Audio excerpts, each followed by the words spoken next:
Assalamualaikum kanca-kanca. Aku Wahyuni saka kelas 4. Neng kene aku bakal macakne cerkak kanggo penilaian praktek basa Jawa. Cerkak sing tak wacane duweni ira-iran yaiku volume kang kebacut. Ora usah dadak kesuwen, ayo disimak. Ing Desa Sumberjo, masjid dadi pusat kegiatan warga. Swara adzan, kajian, lan pengajian saben minggu tansah muni liwat speaker. Wong-wong padha bungah amarga desane rame karo kegiatan agama. Nanging bubar iki akeh warga sing wiwit ngrasa keganggu amarga volume speaker sing kerep banget banter nganti bocah-bocah cilik tangi wengi lan wong tua ora bisa turu. Pak Slamet, sawijine bapak anak loro sing omahe cedhak karo masjid, asring ora krasa nyaman.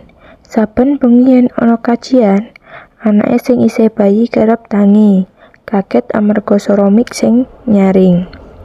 Ing satengahe nesu sing dipendhem, Pak Slamet asring ngendika marang bojone, Bu Siti, yen dheweke kepengin ngomong karo takmir masjid. Nanging Bu Siti tansah nyenengake supaya hati-hati amarga perkara masjid iku sensitif.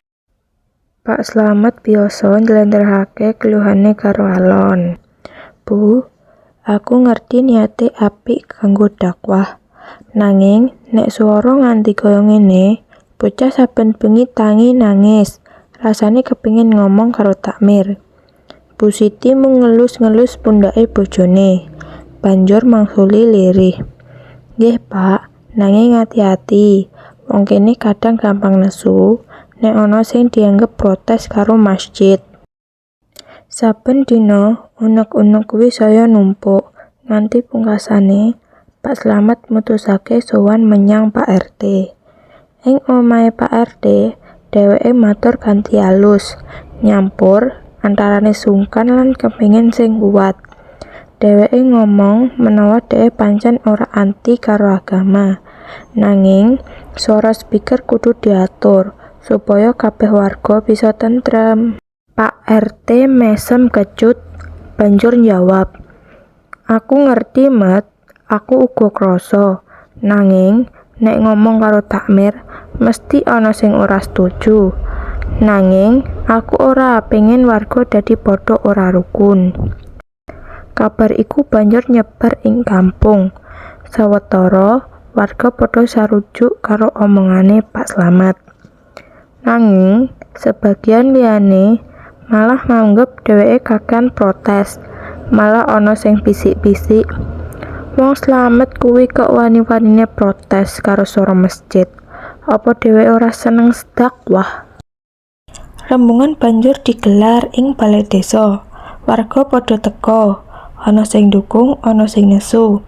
Ing tengahing rembungan, ana warga sing ngomong banter, "Iki masjid kanggo nyebar agama, kok malah diprotes?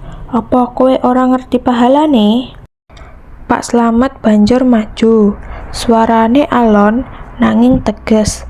Dheweke nerangke yen dheweke ora nate nglarang adzan utawa pengajian.